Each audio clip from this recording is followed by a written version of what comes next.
discussed reasons why to kill your character. We've discussed death and dying in Starfinder at least. So now let's talk about how death work in Dungeons and Dragons, and then also the resurrection process to it as well. The mechanics for death, they're pretty simple. Basically, when you drop to 0 hit points, you begin dying.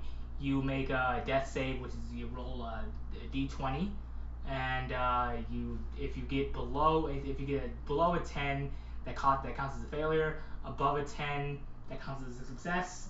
A 1 is 2 is failures. A 20 is 2 successes. If once one of them things is filled up, 3 of you die. You either die or live. So let's go over each of this sort of revivify or resurrection-ish spells. Lowest one, it's a cantrip. It falls under the necromancy pool. It's Spare the Dying. Its casting time is an action, range of touch, and goes as you touch a living creature that has 0 hit points. The creature becomes stable. This spell has no effect on undead or constructs. Most of the reviving spells, they don't affect undead or constructs. This one, it makes it so that they don't have to make those death saves. Yeah, it just sort of says, hey, you rolled good. But after they do finish rolling all of those, they're done. Okay, so for Revivify, it's a 3rd level spell, and it's in the necromancy domain. It has a casting time, 1 action, range of touch. There's visual, somatic, and material components. And the material components, a diamond worth 300 gold, which the spell consumes. You can, how I've done it is it's something where you sort of, use the magic, it crushes a diamond, and then you sort of throw the powder on him and sort of wakes him up. Like, I don't know, like yield smelling salts. It's instantaneous, and you just touch a living creature that died, so they failed saving throws or they're just dead. Within the last minute, the creature returns to life with 1 hit points.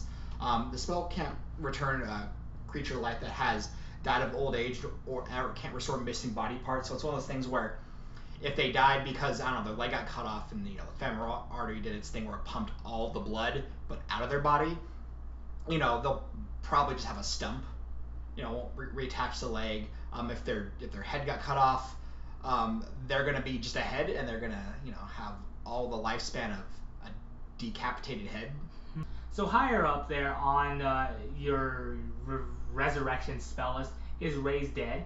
It's a 5th level necromancy spell, which all of these or a lot of these are going to be necromancy, which is why necromancy is the best school of magic. Its casting time is 1 hour, so it's like a big long thing that you're doing. You gotta be in physical contact with it, and it does consume a diamond worth at least 500 gold. The body can have been dead for longer than 10 days. So either you're in a hurry to be able to cast this ritual, or if you cast the Gentle Repose spell on it, that would buy you some time. It returns it to 1 hit point. It cures all diseases except for magical diseases and curses and whatnots on it.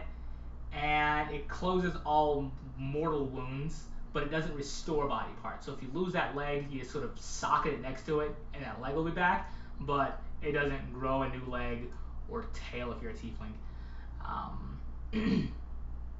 You do have to have all of your vital organs in order to be successfully resurrected. So it's head, your heart, your lungs, those sort of things, but not that gallbladder.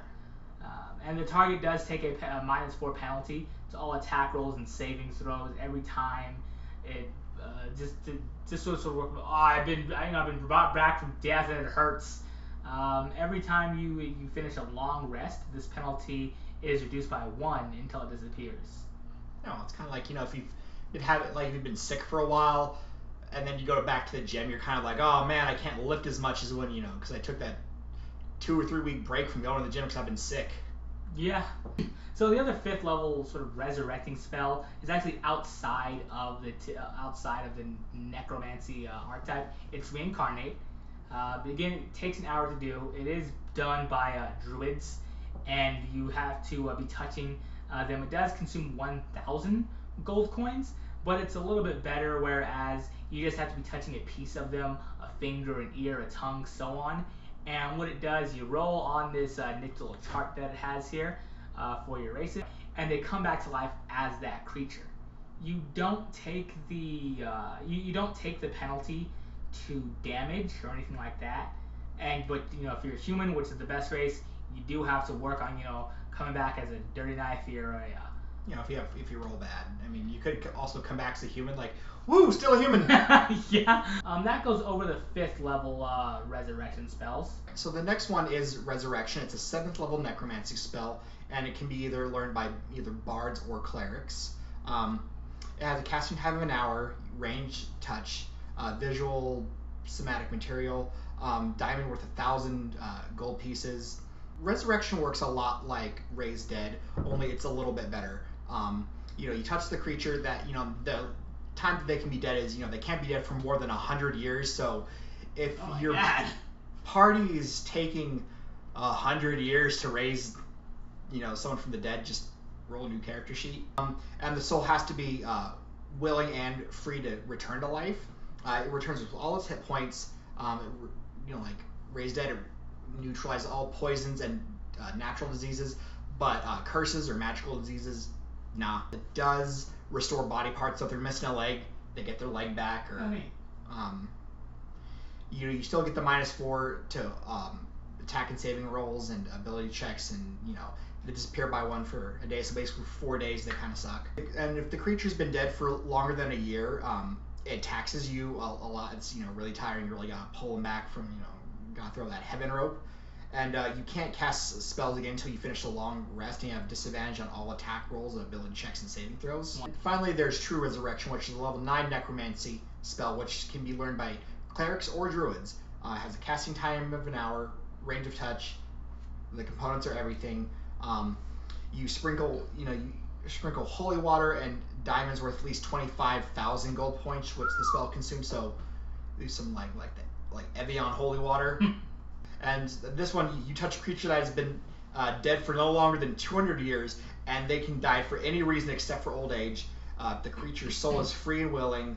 The creature is restored to life with all of its hit points. Spell closes all wounds, neutralizes any poisons, cures all diseases, and lifts any curses affecting the creature when it died. The spell replaces damaged or missing organs or limbs. The spell can even provide a new body if the original no longer exists, in which case you must speak the creature's name. The creature then appears on occupied space you choose within 10 feet. So basically, with all these other spells, you've needed some part of the creature's body, but for this one, it's like, oh man, we really need you back in our life, Tupac. And you sort of say Tupac, and he just sort of appeared and be like, oh god. Oh, Tupac's God. East Coast rap? I don't know. I'm not one of those kind. I don't listen to that kind of rap. Each of these resurrection spells after, I want to say the 3rd level one, Revivify. Yeah. Well, even that one. They can all have sort of a quest to themselves. Like, say for example, your group's kind of poor, so they don't have $100 worth of, 100 gold coins worth of diamonds lying around. Yeah. To cast a Revivify. Gentle Repose on them is a cantrip. Mm-hmm. And so, boom, you gentle repose them, and then it's a sort of ticking clock where you have to be able to get the money. Yeah, you have to get the money for that. A little bit higher up on the thing, they say if they died like a hag's curse or anything like that, you have to lift this curse first before you can resurrect them. With a little bit outside of the box for that, where reincarnate goes. Like, say you're an evil party, and Steve is sort of the party leader, so to speak, where you have to keep generating certain amounts of money to keep bringing him back, so that your group can keep, has to, keep on with their evil schemes or what have you. With the higher up ones, for sure, there's all the time in the world, 200, 100 years to resurrect them, but either thing A, you're not resurrecting a party member, you're resurrecting some hero who's strong enough to overcome some fiend that you can't. Or if you do cast one of these higher level spells, or if you just keep having to resurrect somebody, maybe there's an inevitable who comes around and just does it once to res them up. What is it? I think it was somewhere in the rules where it's like, they're like, yeah, you can come back 3 times, and after time 3, and if you come back, you get 5 stars. Well, yeah, basically it's not in the rules, but it can easily be a house rule. It's also in the Dungeons and Dragons lore if you want to go straight, if you want to go by that for a lot of this, or if like again say they die, it would happen in one game that I'm running right now, where somebody was killed by shadows, and so one of the things that I'm going for with shadows in my game is if you're killed by shadows, you become a shadow. It's the hag that controls these shadows. I'm on a hag kick right now. And so what's happening is the group has to complete a certain series of tasks for the hag for her to give up control of this player, or of Katie's, this player's soul. But until then, she has him on a short. The hag has her on a short leash. Yeah.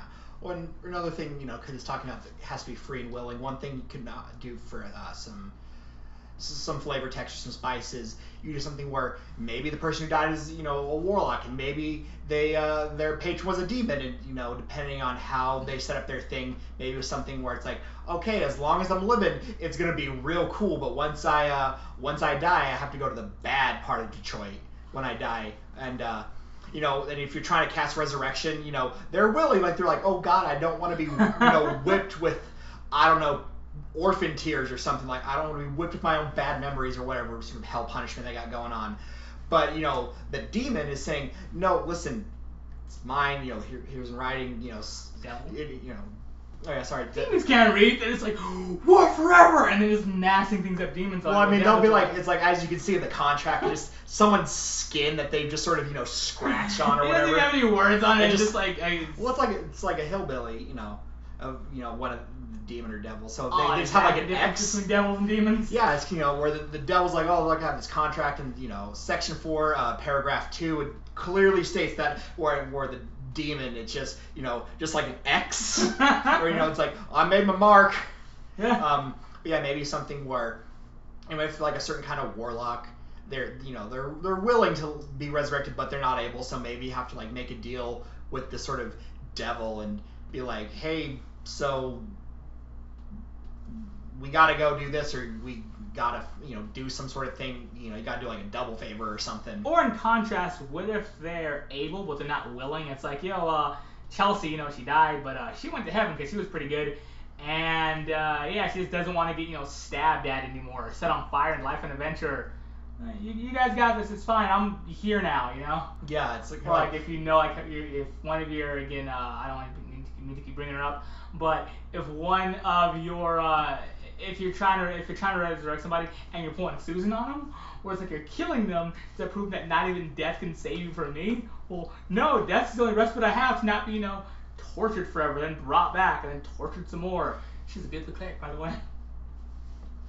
Yeah, well, yeah. Well, you know what I mean when I say sometimes they're just not willing. Yeah. But is that about covered for resurrection? Yeah, that about covers it for me. Well, thanks for watching 20-Sided Night, and please like, share, and subscribe, and have a good day. Hey you rascals, thank you for watching our video. Click here to subscribe, click here to watch one of our newer videos, and click here if you feel like watching something random. Have a good day.